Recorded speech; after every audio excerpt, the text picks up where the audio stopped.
Assalamualaikum warahmatullahi wabarakatuh. Anak-anak ibu semuanya yang berbahagia. Sekarang kita akan mempelajari relasi dan fungsi. Kalian buka relasi dan fungsi bab ketiga halaman 71. Di sana ada gambar sekelompok siswa yang sedang belajar di kelas. Setiap siswa menempati kursinya masing-masing. Bisa dilihat? Tidak ada seorang siswa menempati lebih dari satu kursi, kecuali dia sangat besar ya. Nah, jadi kemungkinan bisa saja dua kursi.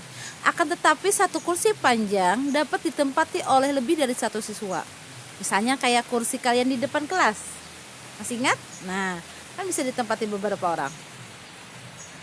Ya, dengan demikian ada keterkaitan antara siswa dengan kursi yang ditempati. Menurut kalian, apakah ini termasuk relasi atau fungsi? Nah, kalau masih bingung, kita akan pelajari, kita akan bahas tentang relasi dan fungsi ini. Kata kuncinya baca saja ya. Kompetensi dasarnya, kita akan mendeskripsikan dan menyatakan relasi dan fungsi menggunakan berbagai representasi, misalnya kata-kata, tabel, grafik, diagram, dan persamaan. Kemudian kita dapat menyelesaikan masalah yang berkaitan dengan relasi dan fungsi. Ya, jadi tahu tujuannya apa. Ini pengalaman belajarnya, peta konsepnya.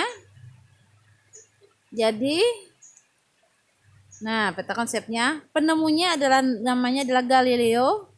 Ini penemu pakar tentang fungsi. Dibaca ya. Nah, ini kita langsung ke materi memahami relasi. Bisakah kalian memahami bagian silsilah keluarga berikut? Coba dilihat. Di sana ada Pak Maduri dan Ibu Marhawi. Mereka mempunyai 4 orang anak. Yang anak-anak beliau sudah berkeluarga, mempunyai istri dan suami. Dan anak-anak beliau juga mempunyai masing-masing punya anak lagi atau cucu namanya ya kan? Nah, kalian lihat sini. Sekarang jika anak-anak Pak Maduri dan Bu Mardi dikelompokkan menjadi satu dalam himpunan A, maka himpunan A adalah Sulastri, Idris, Halim, dan Thohir. Itu anak-anaknya Pak Maduri dan Bu Marhawi. Jadi yang A adalah anak-anaknya Pak Maduri dan Bu Marhawi, sedangkan B adalah cucunya dari Pak Maduri dan Bu Marhawi, yaitu Wafi, Faisal, Alu, Rizky, Alvin, Najwa, dan Suci. Kita misalkan himpunan B. Nih ya, himpunan B. Yang A tadi anak-anaknya, yang B cucunya. Ingat? Nah, maka hubungan anggota himpunan B ke anggota himpunan A memiliki hubungan keluarga atau relasi anak dari. Jadi himpunan B ini ke A ini adalah anak dari. Wafi, Faisal, Alu, Rizky, Alvin, Najwa, dan Suci itu anak darinya Sulastri, Idris, Halim, dan Thohir. Ya, itu namanya relasi. Sedangkan hubungan anggota himpunan himpunan B dengan Pak Maduri apa? Berarti itu cucu dari. Himpunan B tadi kan cucu dari itu tadi. Mudah-mudahan kalian dapat memahami. Sekarang kita memahami bentuk penyajian relasi.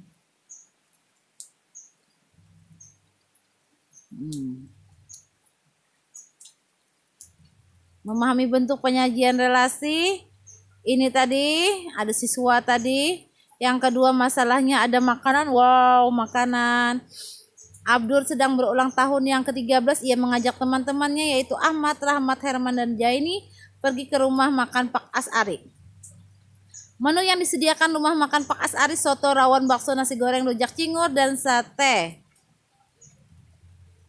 Dari menu tersebut ternyata tiap-tiap anak tidak sama menu favoritnya. Nah, nih. Kalian baca. Dan ini masalah ketiga.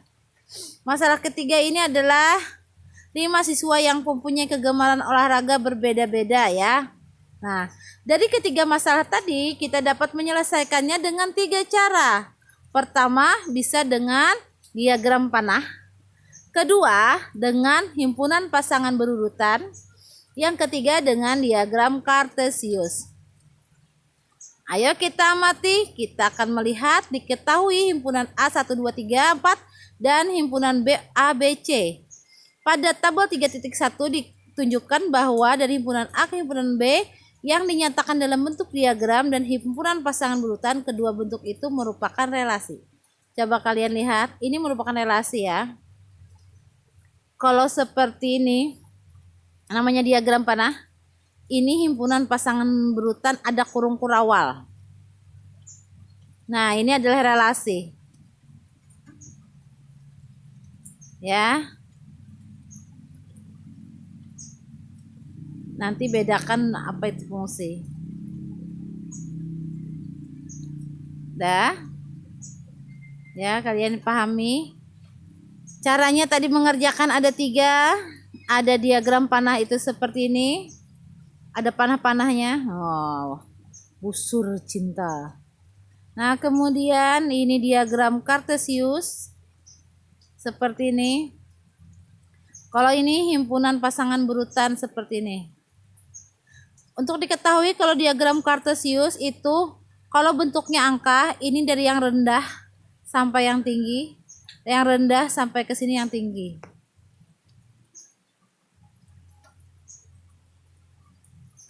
Contoh relasi dan contoh bukan relasi. Kalian bedakan contoh relasi bagaimana, bukan relasi bagaimana.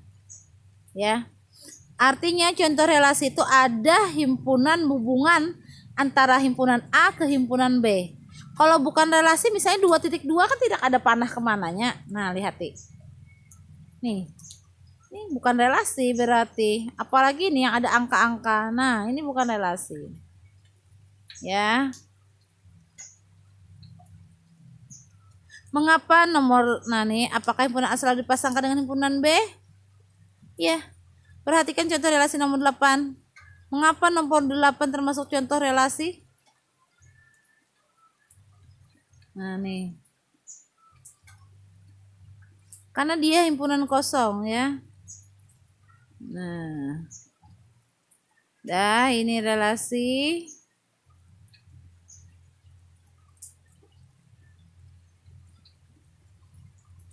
Ini kemarin Ibu buat soal untuk latihan materi minggu ke-6. Ya.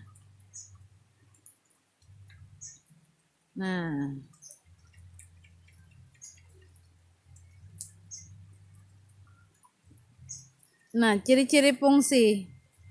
Kalian pahami ciri-ciri fungsi? Ini ada ciri-ciri fungsi.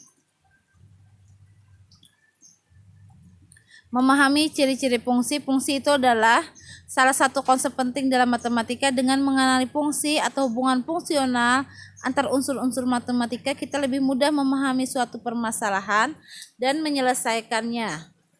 Oleh karena itu, memahami fungsi merupakan hal yang sangat diharapkan dalam belajar matematika. Pertama kali, mari kita pelajari ciri-ciri fungsi berikut. Di sini ada beberapa aturan. Kayak kalian belajar di Pramuka apa itu? Nah, sandi. Nah, ini sama boleh seperti kayak Pramuka sandi ya. Nah, perhatikan pula kata-kata berikut. Selidiki siapa sebenarnya. Dengan menggunakan aturan-aturan di atas, setiap kata tersebut akan berubah menjadi sandi. Supaya kalian tidak hanya membayangkan, coba lengkapi tabel berikut. Nah, nanti ini kita tugas ini ya. Sampai di sini dulu. Nanti penjelasan fungsi lagi. Insya Allah kalau fungsi sama relasi tidak terlalu Ibu jelaskan, kalian pasti bisa. Insyaallah. Demikian dulu. Assalamualaikum warahmatullahi wabarakatuh.